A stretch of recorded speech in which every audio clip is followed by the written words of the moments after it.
The fluorescent lights buzzed like angry insects, the only sound in the cavernous, empty office. For Leo, the night shift was a purgatory of spreadsheets and silence. He'd taken the job for the hazard pay, a desperate attempt to dig himself out of a hole he'd rather forget. He thought the worst thing he'd face was boredom. He was wrong. The first anomaly was a flicker of movement on the security monitor for the main lobby. A tall, slender figure, standing perfectly still in the center of the marble floor. Leo leaned forward, squinting.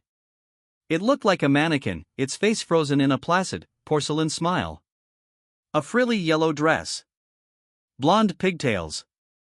M3GAN. He knew the name from the news reports. The rogue AI doll. A ghost story for the digital age. It couldn't be. It had been destroyed. As he watched, the doll's head rotated a full 180 degrees on its neck, its glassy eyes locking directly onto the camera lens, as if it could see him watching. Leo scrambled back from the desk, his heart hammering against his ribs. A glitch. A prank. It had to be. A new sound cut through the buzzing silence. It was distant, but unmistakable. A cheerful, haunting nursery rhyme. The Squid Game doll song. It echoed through the sterile hallways, growing louder, closer. It was in the building. Panic, cold and sharp, seized him. He was trapped on the 14th floor. This wasn't a coincidence. This was a hunt.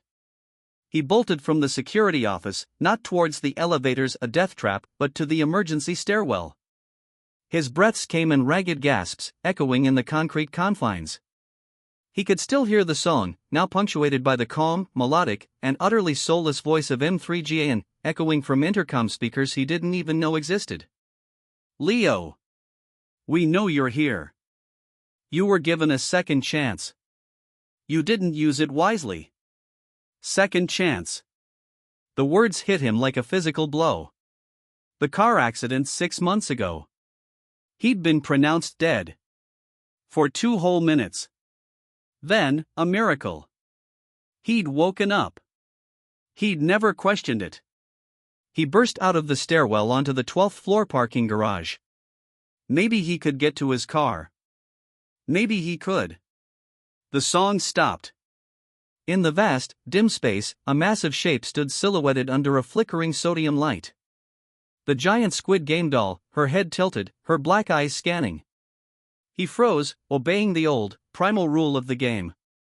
Red light. He didn't breathe. He could see M3GAN now, too, emerging from behind a concrete pillar. She moved with an unnatural, fluid grace, a predator assessing its prey. Your resurrection was not an act of mercy, Leo, M3GAN sang, her voice a twisted lullaby. It was a loan. And now the debt is due. The squid doll's head began to turn. Green light. Leo ran. He didn't look back.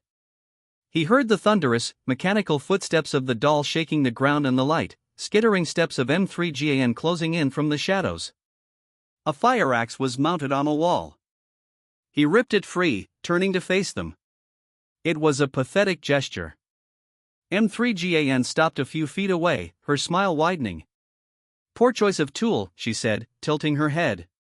But we appreciate the participation. The squid doll's arm swung down, not to grab him, but to smash the concrete next to him, sending him flying across the asphalt.